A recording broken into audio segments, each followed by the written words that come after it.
और अगर north east में, अगर असम में कुछ नहीं हो रहा था तो आपको जाके राहुल जी को बताना चाहिए था, सोनिया जी को बताना चाहिए था। राहुल जी के पास चले जाते जो दे सकते। क्यों सलाह जाए? राहुल जी मेरा घर में आए, मैं उनका घर में क्यों जाऊं? लेकिन राहुल जी का घर जाओ, सोनिया जी का घर जाओ। जब आप गए राहुल गांधी को मिलने तो राहुल गांधी ने आपसे ज्यादा ध्यान अपने कुत्ते पर दिया? नहीं, मुझको बुलाया, हम रूम में गया, उनका कुत्ता आया और जहां हमारा टेबल में चाय और बिस्कुट सर्व हुआ था उसी से कुत्ता भी खाने लगा। मैं ऐसा खा नहीं सकता हूं, तो इसलिए मैंने बोला ठीक है, मैं नहीं आता हूं दोबारा। तो बाद में राहुल जी ने उसी कुत्ते के साथ एक अपना वीडियो। हाँ, वही कुत्ते थे, वही कुत्ता था, वही कुत्ते थे। लेकिन जब वो वीडियो उन्होंने डाला तो लोगों ने आपका नाम लिख के, कांग्रेस के लोगों ने लिखा कि देखिए ये कुत्ता ज्यादा वफादार निकला। वफादारी का मतलब क्या है? मुझे कोई तनख्वाह देता है क्या ये लोग? हाँ, राहुल एक कलीग है पॉलिटिकल पार्टी में। ये बार बार ये कांग्रेस का लोग दिमाग में क्या है पता नहीं, वफादारी वफादारी। कोई वो लोग किसी उधार लिया होगा राहुल जी से, मैंने तो कोई उधार नहीं लिया। जो कुछ कांग्रेस है वो गांधी परिवार की वजह से है, जो वोट मिलता है वो राहुल गांधी, सोनिया गलत गांधी बात है। जो कुछ कांग्रेस है महात्मा गांधी के लिए है, आप नाम हाईजैक करके बैठा हुआ है। अरे कहना क्या चाहते हो? राहुल गांधी एक समय के लिए गांधी नाम काट दे, वो तो हाईजैक किया हुआ है टाइटल है, नहीं तो कहां कांग्रेस है। देखिए, जो आपके कांग्रेस के पुराने साथी हैं वो तो ये कहते हैं कि आपके ऊपर केसेस थे, उनसे बचने के लिए, जैसे पवन खेड़ा का एग्जांपल बताता हूं, उन्होंने कहा कि नारदा स्कैम में है, शारदा स्कैम में है, सब में शामिल हैं और आजकल ये फेयर एंड लवली बने हुए हैं। मैं भी आपको बोल सकता हूं, आप बोफोर्स में हैं, मैं भी जाके ऑफिसर को पूछ के आता हूं। कहते हैं कि नारदा स्कैम में आपके ऊपर सीबीआई का रेड हुआ था। आप देखिए, उस समय भी मेरा नाम में कोई केस नहीं है, आज भी केस नहीं है। लुइस बर्गर का केस भी नहीं है आपके ऊपर? मेरा हिसाब से तो नहीं है। सुप्रिया श्रीदेव जो कांग्रेस की प्रवक्ता है, उन्होंने कहा कि ये सब नादानी है। आपको मैं बताता हूं, ऐसे अगर मैं काल से हवा लगाना शुरू करता हूं कि इसका खिलाफ ये है वो है, कांग्रेस को मैं नहीं डरता हूं और कांग्रेस को डरना मेरा जरूरत भी नहीं है। हमने तब तक एक ही आदमी से सुना था, मैं नहीं डरता हूं, राहुल गांधी। वो डरता नहीं, किस लिए? वो कोर्ट जाते रहता है। आप आज देखो, खुद का सरकार को गाली देने वो निकाल जाते हैं। लेकिन उन्होंने लिखा जो 20,000 करोड़ रुपए। आप लोग क्यों इतना ऊपर रखते हैं ये गांधी वाला को? इसलिए कि उन्होंने 60 साल इस देश पर राज किया है। कहां राज किया है? देश को बर्बाद किया है।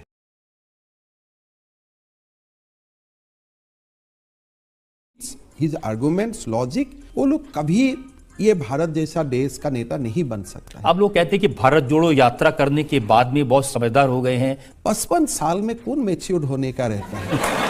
If a person takes 55 years to become matured only, तो काम कब करेगा? लेकिन अब तो हम देखते हैं कि वो ट्रक ड्राइवर से मिलते हैं, इसलिए इससे ये उनके लिए खिलौना है। वो कहते हैं कि जैसे मोदी जी हैं वो किसी से नहीं मिलते और राहुल जी हर गरीब आदमी से मिलते हैं। मोदी जी बिना मिलते हुए, ये जो कांग्रेस अब तो कांग्रेस भी बदली है। अब देखिए, गांधी परिवार से हटा करके मल्लिकार्जुन खड़गे को अध्यक्ष बना दिया। खड़गे खुद बोलते हैं मैं हाईकमान से बात करके निर्णय करूंगा, जो पोस्ट में अब खुद का भी निर्णय नहीं ले सकता है। कहते हैं कि नरेंद्र मोदी तानाशाह हैं, डिक्टेटर है। क्यों ऐसे बोलते हैं? बोले हमें पीएम बोलना है इसलिए हमें कर रहा हूं। नरेंद्र मोदी जी तानाशाह है तो तुम क्या होगा? उनका तो कोई नाम ही नहीं होगा। कांग्रेस का प्रॉब्लम है, हारने से प्रेस में बोल देता ईवीएम में गलती है। They are not able to digest the fact without blessings of Gandhi family भी देश का प्रधानमंत्री बन सकता है। आप हमेशा हिस्ट्री आपका हिसाब से लिखने से आते हो। लेकिन देखिए, ये भी तो सच है कि इस वजह से सारे ऑपोजिशन पार्टीज इकट्ठे हो गए। 0 and 0 यूनाइटेड होगा तो 0 ही होगा। बोलने दे, तकलीफ हुआ है बेचारे को। हिमंता जी, एक जमाने में एमएलएस को खरीदने बेचने के लिए कभी गोवा ले जाते थे, कभी खजुराहो ले जाते थे, लेकिन आजकल असम ले जाते हैं। माँ कामाख्या का आशीर्वाद लेने की तो लोग माँ का दरबार में जाते हैं। माँ के दरबार में जाते हैं या हिमंता जी के दरबार में जाते हैं? मेरा कहाँ दरबार है?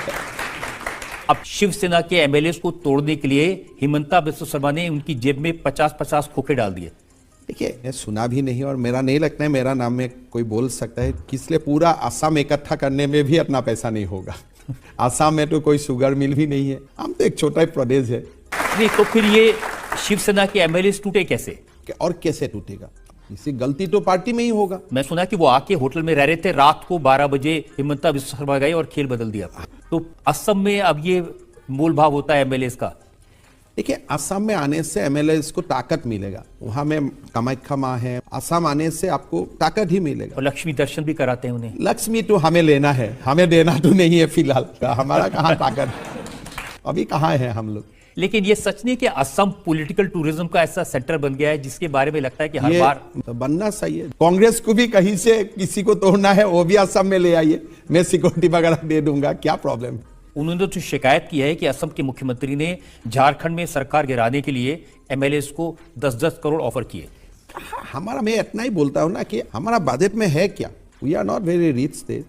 तो किसी को अगर 10 करोड़ का सपना है तो असम में मत आओ।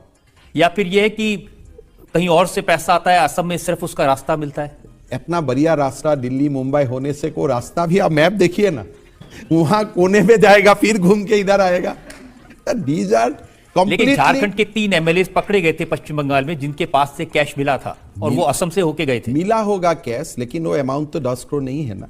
हम क्यों झारखंड में तोड़फोड़ करें। मतलब whoever will try to speak anything against the Gandhi family और द एस्टैब्लिशमेंट, आपका ऊपर ठपक करके वो लोग इंजाम लगा देगा।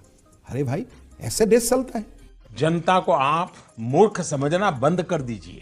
मैं सबका साथ संबंध बना के रख रहा हूं, हर लोग हर समय में काम में आ जाते हैं। तो ये जो संबंध है कभी कभी काम आते हैं पार्टी तोड़ने में, कभी काम भी आते हैं, कभी उल्टा भी होते हैं। कि ये सारे काम हिमंता इसलिए करते हैं कि ये मोदी जी को मक्खन लगाना चाहते हैं और इतना मक्खन लगाया कि असम में मक्खन खत्म हो गया। देखिए, वो कहते हैं कि हिमंता बिस्व शर्मा मुसलमानों के दुश्मन है। सुबह उठते ही सबसे पहले ये सोचते हैं कि मुसलमानों को परेशान करने की कौन सी तरकीब लगाऊं। ठीक है, देखिए, मैं तो एंटी मुस्लिम नहीं हूं, लेकिन हमें गौरवी हिंदू है। I am a proud Hindu. Proud Hindu होने का मतलब ये थोड़ी है कि 600 मदरसे बंद कर दो, फिर 344 बना लो, सारे मदरसों को बंद कर दूंगा। देखिए, हिंदू चाहते हैं कि सबका भला हो, कि मुसलमान बेटा बेटियों मदरसा में जाके अपना लाइफ को बर्बाद कर देते हैं। तो एक शुद्ध सनातनी होने का नाते मैं मुसलमान का भला सोचता हूं, इसीलिए मैं सोचता हूं कि मदरसा का बंद हो जाना सही है। हिमंता जी, मुसलमान का बेटा क्या बनेगा, कहां पढ़ेगा, ये आप थोड़ी तय करेंगे, उनको तय करने देखिए, दीजिए। तय तो वो करेगा, लेकिन मैं जितना आप मदरसा बंद करने के लिए वो कहां पढ़ेगा। देखिए, ऐसा तो नहीं है कि मदरसों में पढ़े हुए लोग डॉक्टर इंजीनियर नहीं बनते, मदरसों नहीं पढ़े हुए बनता है, लोग। कहां बनता है। आपने रिसेंट पीरियड में किसको देखा है कि मदरसा में मैं तो पढ़ने ओवैसी का। साहब की बात सुन रहा था, उन्होंने कहा कि देखिए, ओवैसी को आप मुसलमान समाज का रिप्रेजेंटेटिव मत सोचिए। वो तो जहां भी जाता है मुसलमान ही उनको वोट नहीं देता है।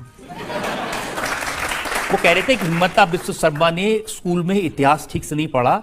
जिन मदरसों में जो पढ़ाने वाले लोग हैं वो उन लोगों ने अंग्रेजों के खिलाफ लड़ाई लड़ी, शहादत दी। लेकिन मदरसा में पढ़ के बहुत लोग बमबारू भी बना है, अलकायदा में भी ज्वाइन किया है। तो हिस्ट्री को आपका जो पॉजिटिव साइड है वो मत उठाइए। History represent both positivity and negative, and उनका एवरेज आप ले लीजिए। रिसेंट 30 इयर्स में अगर आप देखते हो कौन सा मदरसा से ऐसा महापुरुष का जन्म लिया है जो भारत का उत्थान के लिए काम कर रहा है, मैंने तो नहीं सुना हूं, मैं तो नहीं देखा हूं। खराब भी हुआ है वो भी मैं नहीं बोलता हूं कि मदरसा में पढ़ने का मतलब you become a terrorist. No, I do not agree. देखिए, आप उनका कह रहे हैं हम भला चाहते हैं स्टूडेंट्स का, ऐसे भला चाहते हैं कि जो मदरसों में पढ़ाते हैं उनके लिए कानून बनाएंगे कि उनको पुलिस स्टेशन में रिपोर्ट करना होगा।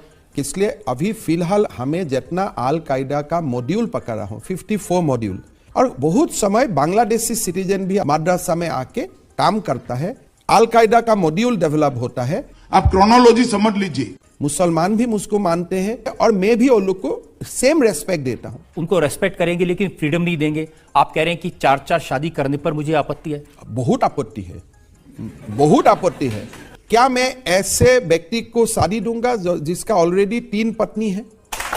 लेकिन आप उनको रोक नहीं सकते, ये उनकी मर्जी है, शरीयत में अलाउड है, इस्लाम में अलाउड है। ऐसा मत बोलिए। ये देश में ऐसा एक एपीजमेंट का तुष्टीकरण का कारण बोल दिया जाता है, उसको रुक नहीं सकता है। हम रुकवा के दिखूंगा, हाँ, आई विल स्टॉप देम। ये हमारा कर्तव्य है। हिमंता जी, जब यूनिफॉर्म सिविल कोड होगा तब होगा, आज तो उनको अलाउड है इस्लाम में। जब होगा मतलब क्या है? हमें तो करना है। जब मियां बीवी राजी तो क्या करेगा काजी? अरे ऐसा मियां बीवी राजी होता है क्या? तो बीबी को तो जबरदस्ती राजी करवा जाता है because of some kind of reason. आपका हस्बैंड हो गया 70 इयर्स और वाइफ हो गया 28 इयर्स 24 इयर्स, ये उनके बीच का मामला है ना, आप क्यों आ कभी रहे हैं? यही गलत है। आप जो एक दो सोसाइटी करके रखा है कि वो लोग का बाद वो लोग को करने दो। अरे बाबा, इंडिया में दो समाज नहीं है। आप सारे काम ऐसे कर रहे हैं। आपने चाइल्ड मैरिजेस पर रोक लगाई और अजमल साहब कह रहे हैं कि इसमें 90% जो मुस्लिम नौजवान हैं उनके खिलाफ केस बनेंगे। अगर आप चाइल्ड मैरिज करते हो तो 99 भी बन जाएगा।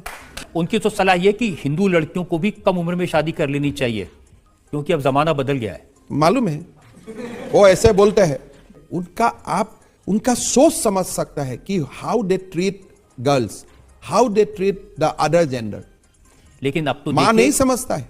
अब तो मांग हो रही है कि हिजाब पर जो पाबंदी लगाई थी स्कूलों में, कॉलेजेस में, वो पाबंदी हटा ली जाए।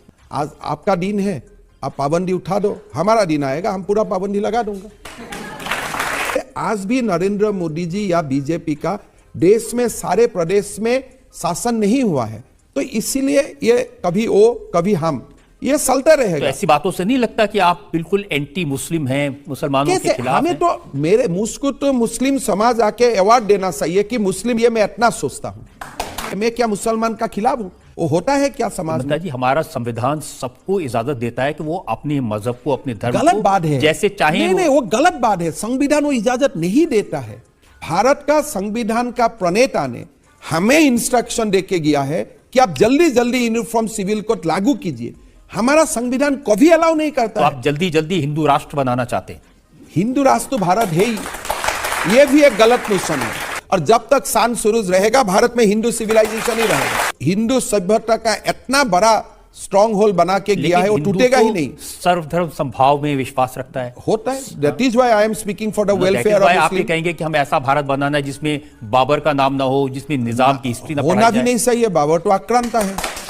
अब बाबर का नाम क्यों होगा? हमें मुसलमान से फर्क, कोई प्रॉब्लम नहीं है, बट अब बाबर को हमें वर्शिप करने मत बोलिए ना। उन्होंने कहा कि मोदी जी तो चाहते हैं कि देश के मुसलमान वोट दें, बीजेपी के साथ खड़े हों, लेकिन ये हिमंता और योगी आदित्यनाथ ये दोनों मुसलमानों को दूर कर देते। इन माई केस एक समय आएगा मुसलमान खाली बीजेपी को ही वोट देगा। हिमंता बिस्व शर्मा और योगी आदित्यनाथ में इस बात की रेस लगी हुई है, कौन अपने आप को ज्यादा हिंदू, बड़ा हिंदू साबित देखिए, करे। मैं तो एक ही बात बोल रहा हूं, ये एप्पल और ऑरेंज का कंपेयर भी नहीं होता है, छोड़ दीजिए। लेकिन मैं असम में कुछ थाम के लिया हूं और मैं करके दिखाऊंगा। हम गधे, हम शक्ल के गधे नजर आते हैं मोदी जी को। राहुल गांधी के बारे में आप कहते हैं ये सद्दाम हुसैन जैसे दिखते हैं। वो समय देखता था, क्यों दाढ़ी वारी बना के रखे हैं, काट लो अच्छा लगेगा, तो इतना ही तुम्हें बोला था। तभी आप बोलते हैं कि ये अमूल बेबी का फेस लगते हैं। एक्चुअली तो है, जो अमूल का एडवर्टाइजमेंट है उनका फेज है, वो तो मिलते हैं, उसमें मैं क्या कर सकता हूं? हमें, हमारा भी चेहरा किसी से मिला होगा। लेकिन ये डिसरेस्पेक्ट नहीं है जब आप कहते हैं कि ये प्रूफ दो कि आपके पिता कौन है। इफ एक ही स्टेटमेंट का आप एक पैराग्राफ डिलीट करते हो और दूसरा पैराग्राफ को हाईलाइट करते हो, वो तो गलत है ना। लेकिन पूरा स्टेटमेंट में भी किसी से ये कहना कि ये प्रूफ दो कि तुम्हारे, सही है, ये स्टेटमेंट में गलती कहां है? इसमें ही नहीं। अब उन्होंने भारत जोड़ो यात्रा की, इतनी सफल थी, आप कह रहे हैं कि उनको पाकिस्तान में यात्रा निकालनी करना चाहिए। सही है, इसलिए भारत टूटा कहां? नहीं, आप मुझको पूछो, 1947 इंडिया टूट गया बिटवीन इंडिया एंड पाकिस्तान। अगर किसी को अभी भारत जोड़ो यात्रा करना है, वो तो पाकिस्तान में ही करना पड़ेगा ना, वो भारत में क्यों करेगा? इंडिया इज यूनाइटेड, तो आप वहां क्यों कर रहे हैं? आपको राहुल गांधी से प्रॉब्लम क्या है? मेरा क्या प्रॉब्लम है? उनके मोदी जी से प्रॉब्लम है, तो राहुल जी को आंसर देना है, भाई तुम्हारा मोदी जी से प्रॉब्लम क्या है? मोदी जी को तो देश का लोग वोट से सुना है। अब देखिए, आप प्रियंका जी के बारे में तो आप कुछ नहीं कहते, जरूरत नहीं होता है। और उन्होंने कहा कि हम सब लोगों को राहुल गांधी से सीखना चाहिए। क्या सीखना चाहिए? कौन सा चीज सीखना चाहिए? क्या दिमाग खराब करने वाला बात बोलते हो? वो एक बात दिखाइए जो बात सीखना चाहिए। क्या वो गोल्ड मेडलिस्ट है कोई डिबेटिंग कंपटीशन में? नहीं, उन्होंने कहा वो तपस्वी है। आपने कैसा तपस्वी है? यू आर नॉट, आपसे कोई सीखे? क्यों सीखेगा आपसे? क्या बात सीखे? उन व्यक्ति में क्या है? देश का मजाक उड़ाए लंदन जाके, वो सीखे? कौन सा सीखना चाहिए आप बोलो? मोदी जी को जाके पार्लियामेंट में सुमा खाने का कोशिश करता है, वो सीखना चाहिए? नहीं, प्रियंका ने कहा कि उनसे ये सीखना चाहिए कि कैसे वो मोदी जी से डरते नहीं है। डरते नहीं है, मोदी जी से डरते नहीं है, डरना भी नहीं।